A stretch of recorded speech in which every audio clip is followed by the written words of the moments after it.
e seja bem-vindo aqui ao Jornal do Meio-Dia. Boa tarde, boa tarde. Boa tarde. Deputado, a Camila citou aí esses projetos que foram apresentados e não foram aprovados, mas tem um tema político hoje aí que toda a imprensa de Mato Grosso está destacando: a possibilidade de Jair Bolsonaro disputar o Senado em 2026 aqui por Mato Grosso. O senhor acredita nessa possibilidade? A gente tem fé, né? Para nós seria extraordinário, né? Para o PL aqui de Mato Grosso, não tenho dúvida, para todas as candidaturas, né? Como o filósofo me disse hoje, seria um strike.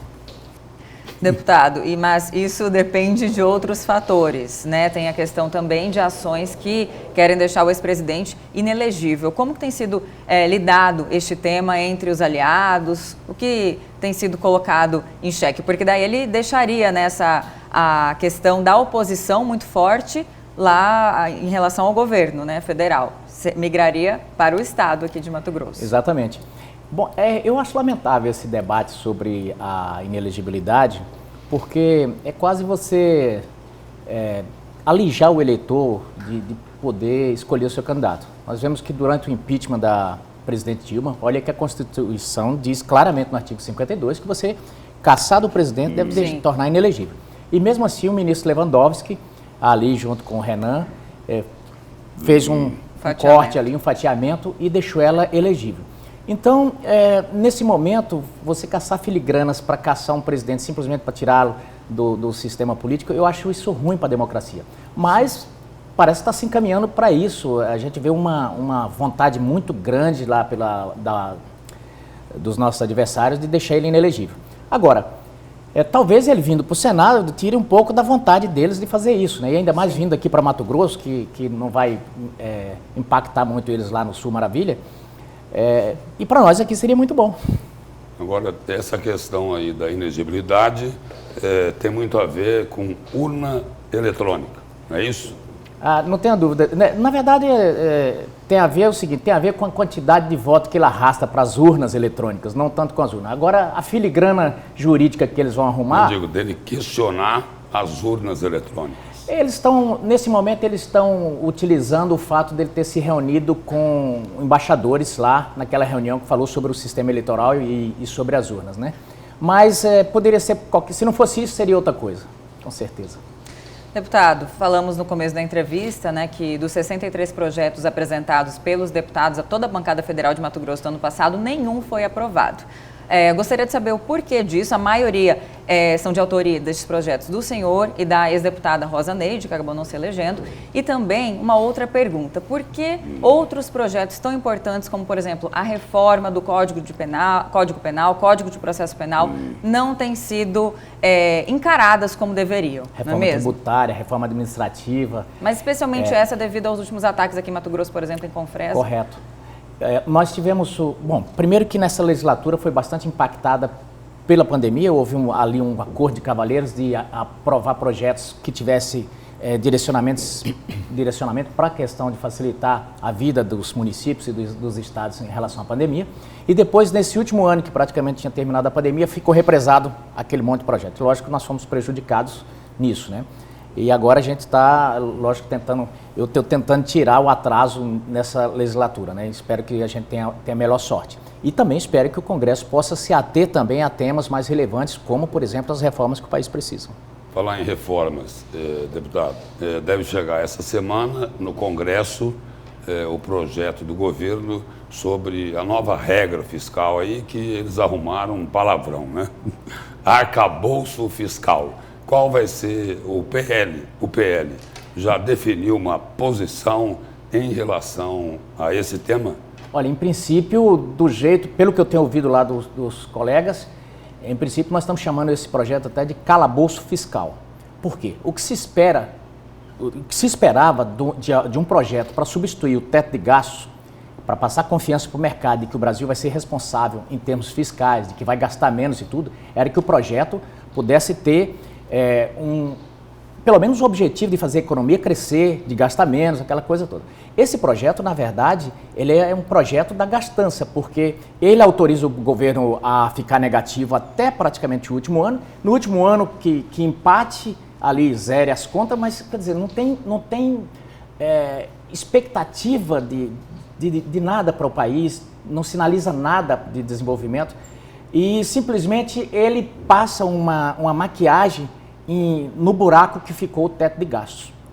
E esse governo já começa esse arcabouço fiscal com um rombo de mais de 200 bilhões, que foi a PEC, a chamada medida provisória que a gente votou, que é a PEC da gastança, né? Que era como pano de fundo para liberar o Bolsa Família, que na verdade não precisava, porque o STF já tinha dito que a Bolsa Família poderia ficar fora do teto de gastos. Então, nós estamos muito preocupados com os gastos, com o que isso está sinalizando, porque as pessoas estão com insegurança e estão tirando o pé do investimento. Isso gera desemprego, inflação e juros altos. Deputado, agora saindo um pouco deste assunto e voltando os olhos para a questão de possíveis invasões, aumentos de invasões, né, por parte do MST, que é algo que preocupa muito vários produtores rurais de todo o país, em especial Mato Grosso, né, que é o celeiro do agronegócio do nosso país. O senhor chegou pedindo pedir a prisão do líder do MST recentemente. Baseado de que forma o senhor ingressou com esse pedido? E o senhor acredita que o governo federal está, de uma certa forma, incentivando essas invasões? Tem o Abril Vermelho, que é este mês, né, que possivelmente ocorrerão outras invasões. Por outro lado, o governo também tenta acenar para o agronegócio, né, levar ali um diálogo com esses produtores. O que tem acontecido em relação a tudo isso, né? De fato, o governo tem incentivado essas invasões? Fiz esse pedido de prisão com base naquele ditado: pau que bate em Chico tem que bater em Francisco.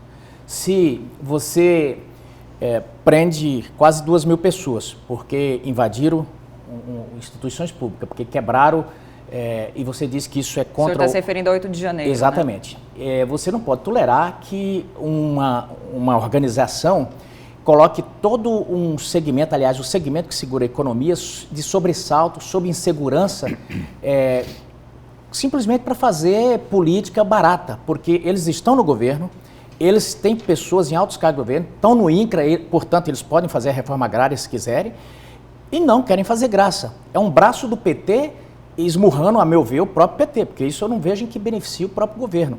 Então, é possível que, se o ministro Alexandre entendeu que aquelas pessoas que estavam insatisfeitas com a lei e invadiram recentemente o estabelecimento e foram presas, que a gente quer que ele aplique a mesma régua ao outro que está insatisfeito com a lei e está invadindo terras para poder obter esses benefícios que eles se pretendem ter. Então, nós estamos pedindo isso, que seja equiparado, porque não é possível que a gente tenha a lei para uns e para outros não. Deputado, além da manifestação que o senhor fez nesse caso aí, da invasão de terra, do Abril Vermelho, o Congresso não teria que se posicionar também sobre isso? Olha, Lúcio, pela primeira vez eu vi o Congresso se postar tão fortemente contra esse tipo de ação. E talvez seja justamente pela essa falta de justificativa desse tipo de... Não que invasão se justifique, mas pelo fato de que eles estão no governo.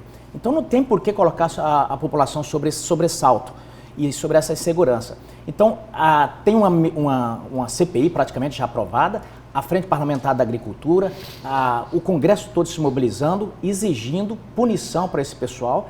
E eu estou vendo os governadores também já se mobilizarem para começar a agir forte contra isso, porque não é possível que a gente possa matar a nossa galinha dos ovos de ouro. O nosso meio rural tem sustentado esse país e não pode ficar sofrendo com esse esbulho o tempo inteiro. Deputado, em relação o senhor tocou de novo no assunto, né, a falta de punição.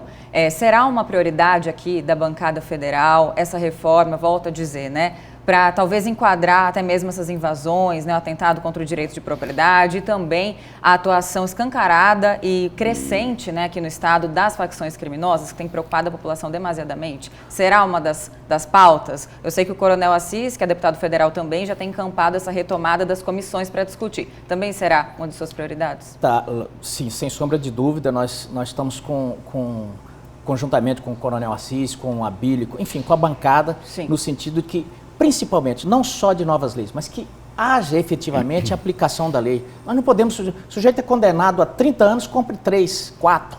Isso tem que parar. Eu tenho um projeto que inclusive colocou, aumenta o teto para 50, para que a pessoa possa ficar pelo menos um tempo a mais. E eu coloquei um projeto seguinte, ao invés de diminuir a maioridade penal, que a gente possa dar ao juiz a discricionariedade de, dependendo do crime, ele majorar até 15 anos a estadia desse sujeito no encarceramento. Porque não é possível que sujeitos aí de 15, 16, 17 anos faça latrocínio e tal e saia do outro dia sem nada.